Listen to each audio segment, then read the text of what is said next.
Welcome to the polling station. We're coming towards the end of one of the toughest Januaries that any of us has known. Are we coming to the end of the United Kingdom? Sunday Times poll at the weekend suggests that the majority of people in Northern Ireland at least want a border poll, if not necessarily United Ireland, but the majority of them believe that there will be United Ireland within 10 years, which of course prompted the uber nationalist in me to get on the phone to William Kedjanyi and ask, what are Star Sports doing? Could they not be the first bookmaker to offer odds in United Ireland in the next 5 or 10 years? Where are these odds, William Kedjanyi? Where is this, this poll, this betting extravaganza that will get Star Sports all over the Irish papers, I would argue, and possibly on the radio as well? Well, we are looking into it. So I will say watch this space because we do have odds on Scottish independence, and we have been looking at doing the same for not only Irish unification, but also Wales. So it's an interesting topic and definitely one we're looking at very closely. I have not the Sunday Times, but the Sunday Business Post from Sunday here in front of me, and a very interesting headline here. Britain told EU will set VAT rate on used cars in North. This is a story that I have to say really took my attention because there was confusion in Northern Ireland about the VAT rate basically for used cars. The government intervened from London and then was sort of promptly told by the EU, actually, we're setting the VAT rate here. There's a hell of a lot going on in this in the early stages of Brexit. And a lot of it seems to be very, very ambiguous. Yeah, as many people did predict, having a deal of this kind, any sort of exit from the European Union, was never going to be completely clean.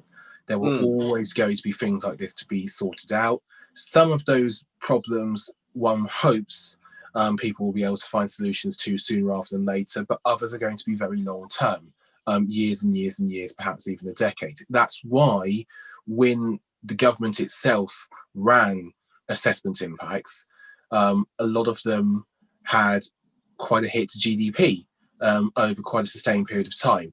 And we're in the thick of that now. We're in the thick of the messy period immediately after the end of the transition. We're seeing it all over. We're seeing it in supermarket supplies, in VAT rates. Actually, you see this with horses as well. Arrangements having to be made, of course, with Cheltenham to try and ease the cost of bringing several horses over.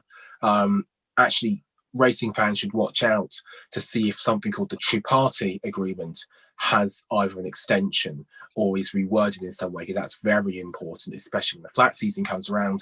And also issues such as this. And again, I wonder if the deal that Northern Ireland has, that sort of bespoke arrangement, which we absolutely need, by the way, to prevent the hard border, sort of breeds a lot of envy in Wales and Scotland. Well, it already has bred envy in Scotland. I believe it's partly what's pushing current calls for independence, although that's a long-term thing, as you well know.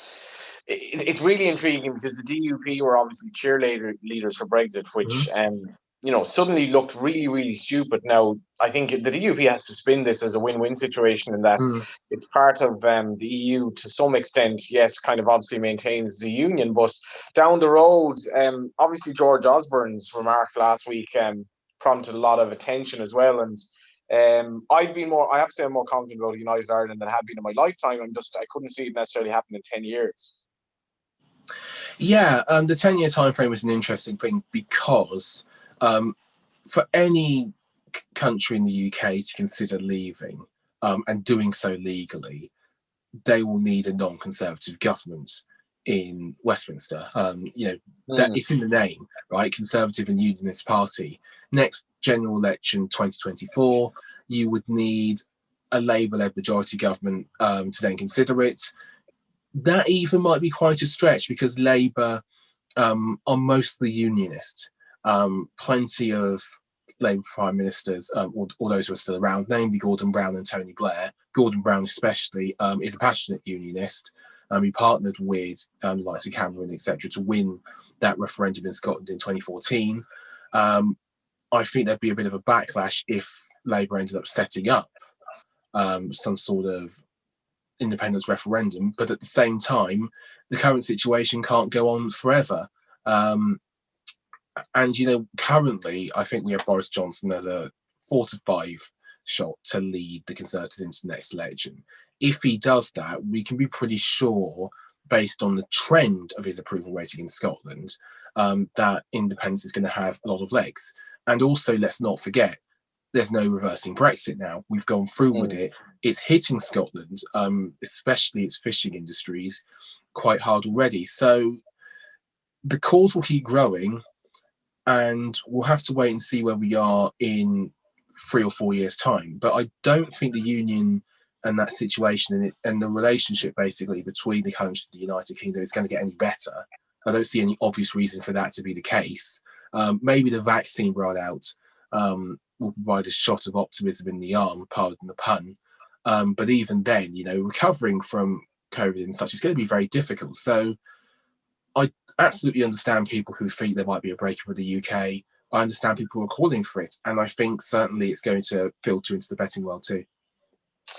Funnily enough, I think that Sinn Féin has done an awful lot of damage towards United Ireland, and it's effectively the only real party that its entire raison d'etre is actually to achieve United Ireland. And there's going to be a lot of, I think, debate in the South over who's pushing for it in the South, how much do the parties want it in the next 10 or 20 years, and Sinn Féin's role and all that. But on the flip side of that, if you go to Scotland, Nicola Sturgeon's obviously had a little bit of publicity she may not have wanted recently, and this has all led to new betting in terms of new Scottish First Minister on Star Sports. Angus Robertson and Kate Forbes 4-1, John Swinney 6s, Joanna Cherry 10s. And how worried should Nicola Sturgeon be? All depends on what really happened with the Alex Salmond inquiry and the claim that a Scottish government official asked for an account of when they knew the Salmond complaints were to be changed. Apparently, this person allegedly asked for a press statement to be altered and feared they otherwise faced consequences for their career. Not my words, by the way. That's breakers from James Matthews at Sky News. Now, if that is found to be true, a poll in the Herald suggests that 2/3 of Scots would want Nicola Sturgeon to resign. I think it would be a resigning matter for her. Evidence is going to start soon in that case, so we just have to wait and see. That's really the big sort of thing in Sturgeon's future. I should also add, Sturgeon will have been at the head of Scottish politics in some capacity for a good few years now. She took over from Salmond, of course, and the SNP, I think, have been leading at Holyrood for it could be the best part of a decade or so now. They are beginning to get the sort of fatigue element that all governments do get when they've been in power or some semblance of it for such a long time. She isn't going to politically live forever. She's acknowledged this in past interviews. She does say she wants to move on and do other things. So it could be worth thinking about the next First Minister at this point. I would say that we don't really know what will come out in the Salmond inquiry. Speculating on it, if you're going to make a betting decision on that case, would seem a bit unwise to me. I'd try and look at the whole picture. Who is ready to take up the mantle? At what point do you think there's a jumping off Nicola Sturgeon? She's going to see obviously the next election through at Holyrood, and they're going to win it very well. Does that shore her up? Or is it all based on the trial? These are all things to consider. I mean, the names you've mentioned there would seem obvious contenders to me. Angus Robertson and Kate Forbes, I think, was it? Angus Robertson and Kate Forbes would seem sort of natural front runners. People mention Joanna Cherry a lot. She's got a big media profile. She might be a back to lay option at 10s, but I would have suggested that this is all a big grey area, because the one thing that really is likely to take Sturgeon down, I don't think we know all that much about, unless, of course, you want to take anything you hear as gospel. And that's not me defending anybody here. It's just thinking from a betting point of view. My view on that market would be that Joanna Cherry at 10-1 might be value.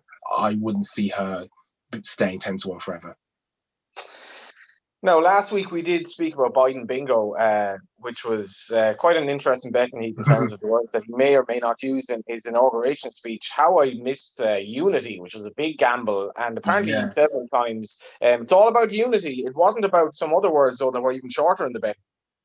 Yeah, it wasn't in the end. Lots of odds-on shots like Doctor and Jill and even Bo, which we had added there, didn't come through. Somebody requested a Seamus Heaney line of poetry. We went in the end 6-4 about it. He did quote poetry.